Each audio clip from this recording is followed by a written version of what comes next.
Hello everyone, and welcome back to the Microburst 600 side-by-side build.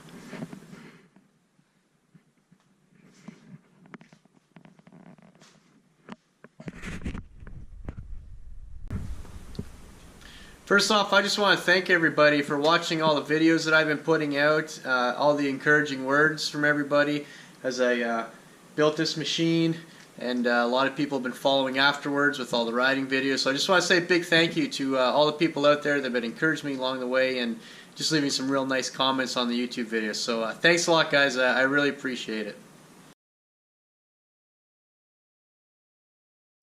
Okay, well, riding season's pretty much over here in Canada. It's starting to get cold and wet and rainy, and you know, we got to get our dog sleds ready, and it's about time we start thinking about building the igloos for the winter. So I thought this would be a good point just to kind of stop and talk about the machine and the season that I had and some of the issues that I ran into along the way and some of the things I really like about this machine, and just kind of give you a one season update on how things are going. Alright, let's get at it. Okay, first big problem I ran into pretty much right out of the gate was the chain and the tensioner. And if you remember from a previous video, I did rework the tensioner, got rid of the Delrin roller, put a different size bearing in there, and put a sprocket on it.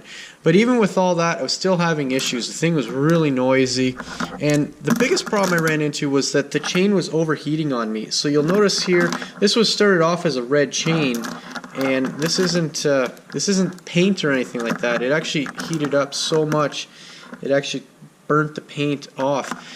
You can't see it right now, but a lot of the rollers and the pins started turning blue on me, and you can just see the damage that was done to here between the heat and some of the dirt that I got into.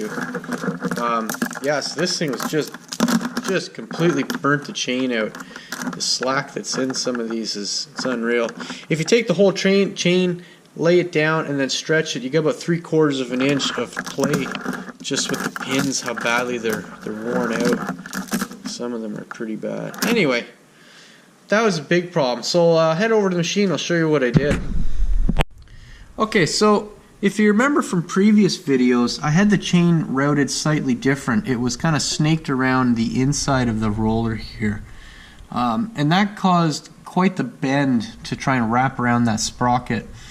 So what I ended up doing was I put a larger diameter sprocket on there, as you can see, and I rerouted the chain on the outside of it. So I completely eliminated that S-curve going through there.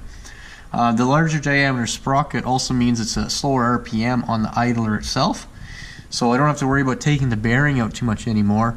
And then I also went ahead, and you'll see here I drilled a lot of holes through the sprocket itself just to try and get rid of some of the mass that was in there that was kind of holding all that built up heat. Anyway, that seems to be working real well. I've had this chain on for quite a number of runs now, and it's only stretched a little bit. It's still going nice and strong for me. So yeah, it's still a bit noisy, but I think chain's always going to be noisy. But at least now I'm not burning the pins out and overheating the chain. Yeah, I'm really happy with how that turned out. Okay, another problem I ran into was the rear shock tower. Now, I don't know if you're really going to see it because the GoPro kind of distorts things at the edges anyway, but this shock mount bar here is actually bent a little bit. I hit a few jumps with this, and I guess when it bottomed out it was a bit too much.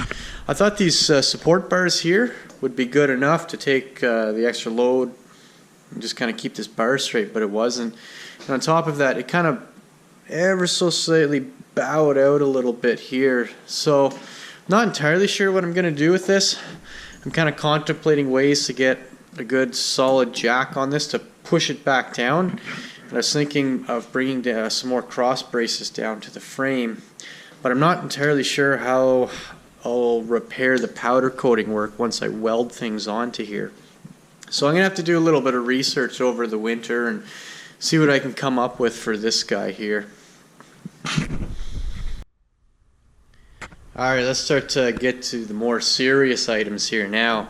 I was out on a run a couple weekends ago, and I ended up destroying the CV joint.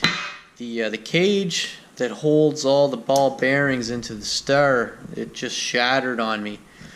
and all the ball bearings fell out, and it destroyed the all the cuts on the inside there. It looks like some water got into there and started rusting, and I think that might have been the reason why this thing let go. Not entirely sure, but anyway, I bought a new one. That was a pretty simple fix, but it gets a little bit worse from here.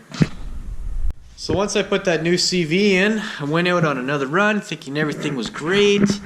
All of a sudden, bam, great big explosion, and let go again. I thought, oh geez, it's probably just the other CV on the other side, but no, it was the actual axle that snapped. So I popped this thing open on the trail, take a look at it, and this axle sheared right off, right behind the splines. Right, so the one side went, and then not too long after, the other side completely let go. So I just limped home in front wheel drive, and let me tell you, that was quite the experience getting out of the bush in front wheel drive. Anyway, I'm gonna pull these apart and show you the extent of the damage on these axle shafts. All right, got those axle shafts pulled apart, and well, you can see the damage there. Basically, just completely sheared off on the one end.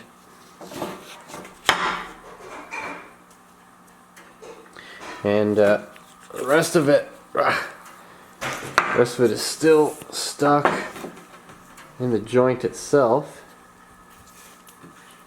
Yeah, that really let go. Anyway, just putting too much power through a small diameter axle shaft, I guess. Well, we'll have to build something bigger. So I managed to find these joints here. You can see they're quite a bit bigger compared to the old joints. And what that will allow me to do is run a much larger diameter axle shaft, because the inside of the joint here is quite a bit larger. So I'm going to be able to step this axle shaft up in size quite a bit. So first thing I'm going to do is I'll reassemble the bits and pieces to the back end of the machine here. That way there I can get a measurement down to the hub for the new axle shaft. And then I'll head over to the mill, and then we can cut the splines. Alright, let's get going.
Okay, just finished cutting those splines. Check this out. They ever turn out nice. My new cutter is working amazing. Really glad I bought that thing. Paid the extra money to get the made in US model, and cut 22 splines. There's not even any signs of wear on that. Oh, did that ever turn out nice though?